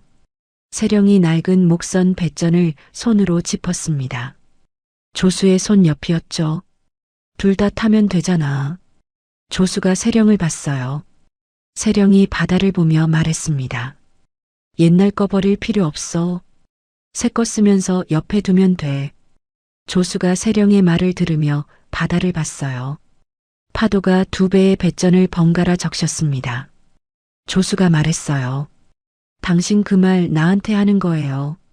세령이 잠시 말이 없었습니다. 배 얘기야. 세령이 말했어요. 조수가 피식했습니다. 그래요. 저녁이었어요. 조수와 세령이 해안 절벽 끝에 앉아 있었습니다. 처음 세령이 바다에서 떠내려왔던 그 암초지대가 보이는 곳이었죠. 노을이 수평선을 붉게 물들이고 있었어요. 파도 소리가 일정하게 들렸습니다. 세령이 말했어요. 여기 처음 왔을 때. 조수가 세령을 봤습니다. 파도가 이렇게 예쁜 줄 몰랐어. 조수가 바다를 봤어요. 원래 예뻐요. 무서울 때 빼고. 세령이 웃었습니다. 그날은 무서웠어. 나도요. 조수가 말했어요. 세령이 조수를 봤습니다. 당신이 사람이라고요. 조수가 세령을 봤어요. 두 사람이 서로를 봤습니다. 세령이 조수의 팔에 기댔어요. 조수가 움직이지 않았습니다. 그냥 뒀죠. 파도가 절벽 아래를 때렸어요. 바람이 두 사람 사이를 지나갔습니다. 세령이 낮게 말했어요. 있잖아. 조수가 말했습니다. 응. 세령이 조수의 팔을 잡았어요. 나 임신했어. 조수가 굳었습니다. 바다가 보였어요. 파도가 보였습니다. 노을이 보였죠. 조수가 세령을 봤어요. 세령이 조수를 봤습니다. 눈빛이 조심스러웠어요. 어떤 반응이 올지 모른다는 눈빛이었죠. 조수가 세령을 봤어요. 한참 봤습니다. 그러고는 자리에서 일어났어요. 세령이 올려다봤죠. 조수가 세령의 손을 잡았습니다. 일으켰어요. 세령이 일어서는 순간 조수가 세령을 안아 올렸습니다. 세령이 소리쳤어요. 야, 어깨. 괜찮아요. 조수가 세령을 안은 채 바다를 향해 섰습니다. 그러고는 소리를 질렀어요. 짧고 거칠고 기쁜 소리였습니다. 과거도 바다 전체에 울렸죠. 갈매기들이 놀라 날아올랐어요. 세령이 조수의 어깨에 매달린 채 웃었습니다. 어이없이 웃었어요. 그러다가 그 웃음이 멈추지 않았죠. 조수가 세령을 내려놓으며 얼굴을 봤어요. 세령의 눈에 눈물이 고여 있었습니다. 웃으면서 울고 있었죠. 조수가 세령의 얼굴을 두 손으로 감쌌어요. 왜 울어요? 세령이 눈물을 닦으며 말했습니다. 몰라. 좋아서. 조수가 세령의 이마에 자신의 이마를 댔어요. 두 사람이 그 자세로 있었습니다. 파도 소리가 들렸어요. 바람이 불었습니다. 노을이 두 사람을 붉게 물들였죠. 조수가 낮게 말했어요. 민우라고 할게요. 세령이 조수를 봤습니다. 아들이면 딸이어도. 세령이 잠시 생각했어요. 좋아. 세령이 말했습니다.